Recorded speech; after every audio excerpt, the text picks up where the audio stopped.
Bismillahirrahmanirrahim. Assalamualaikum warahmatullahi wabarakatuh. Saya Muhammad Zulfaqar bin Abdul Halim dari pelajar Diploma Pendidikan Islam kelas 1 semester 1 ingin membentangkan tajuk perbezaan individu dan faktor mempengaruhi di bawah subjek Asas Psikologi oleh Puan Nurul Hidayah binti Muhammad Saleh. Seterusnya ialah pengenalan. Apa itu perbezaan individu? Perbezaan individu adalah ketidaksamaan dari aspek perkembangan fizikal, mental, emosi dan sosial di kalangan individu tersebut. Menurut pakar psikologi iaitu Abdul Majid, tahun 1997 telah menyatakan bahawa ciri-ciri tingkah laku atau pemikiran yang membezakan daripada individu yang lain. Oleh itu, beberapa aspek perbezaan individu yang terdapat dalam diri dari segi yang pertama, fizikal. Fizikal ialah perbezaan yang diwarisi daripada keturunan dan baka. Ianya dapat dilihat dari luaran seperti paras rupa, jantina, warna kulit, dan daripada dalaman pula ialah seperti saiz otak dan lain-lain. Perbezaan ini ketara apabila umur individu tersebut semakin meningkat. Seterusnya ialah dari aspek kognitif atau mental. Setiap individu mempunyai kecerdasan dan kebijaksanaan mental yang berbeza dalam keupayaan berfikir logik, belajar, kebolehan bertindak balas, berimajinasi dan lain-lain. Cara individu untuk mengkategorikan rangsangan pemilihan cara selesaikan masalah adalah sangat berbeza. Seterusnya ialah dari aspek emosi. Emosi ialah perasaan atau reaksi efektif, contohnya gembira, sedih, marah dan sebagainya. Kecenderungan yang disedari untuk ke arah atau menjauhi objek dan diiringi dengan perasaan fizikal tertentu. Kebolehan mengawal emosi juga berbeza dan individu ke individu yang lain seperti mengurus emosi negatif. Contohnya, mengurangkan kekecewaan serta tahap kesabaran seseorang individu. Itu ialah dari aspek tingkah laku, perbuatan dan kebolehan khas yang diwarisi oleh setiap individu yang berbeza. Corak interaksi iaitu cara berkomunikasi dengan orang lain, kebolehan bekerjasama dalam kumpulan dan ketakasan bertindak, iaitu apabila diberikan tugas. Seterusnya ialah aspek sosial.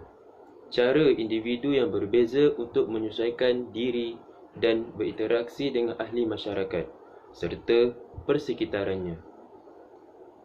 Terdapat dua individu, ialah yang pertama individu ekstrovert, iaitu individu yang berkeyakinan tinggi dan pandai berinteraksi, lebih mahir bersosialisasi jika dibandingkan dengan individu introvert, iaitu individu yang suka memendam rasa dan tidak suka bergaul.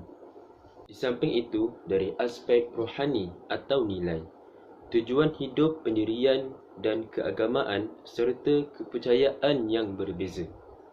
Latar belakang kerohanian juga berbeza. Seterusnya, dari aspek bakat atau minat. Minat dipengaruhi oleh rakan, ibu bapa dan ada kalanya datang dengan sendirinya. Contohnya, minat membaca, melukis dan sebagainya. Bakat juga atau kebolehan datang secara semula jadi. Selain itu, ialah dari aspek perwatakan. Setiap individu mempunyai watak dan personaliti yang berbeza.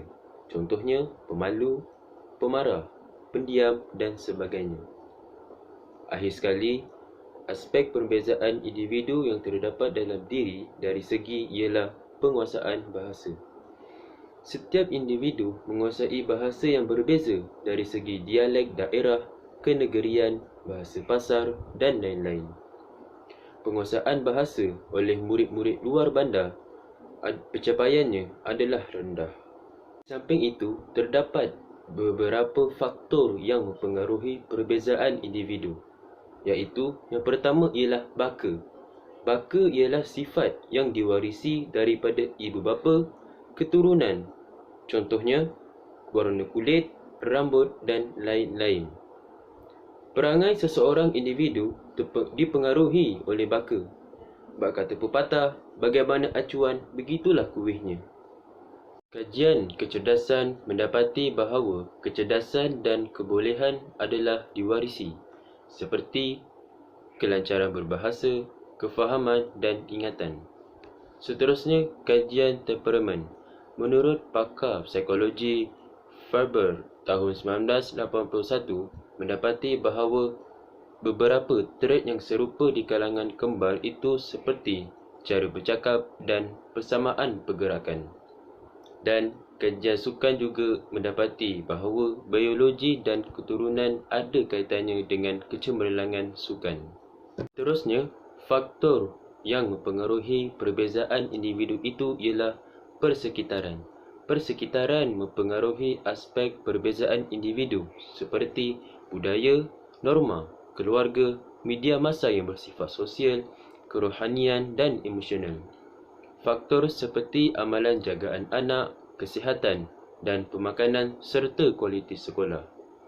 Terdapat 3 gaya pemeliharaan berdasarkan kajian Bauman tahun 1980, iaitu yang pertama, authoritarian, dan yang kedua, permisif, dan yang ketiga, autoritatif. Sebagai rumusannya, manusia dilahirkan dengan kecenderungan masing-masing menyebabkan perbezaan individu. Pengaruh baka dan persekitaran tidak boleh diasingkan kerana setiap faktor ada peranannya.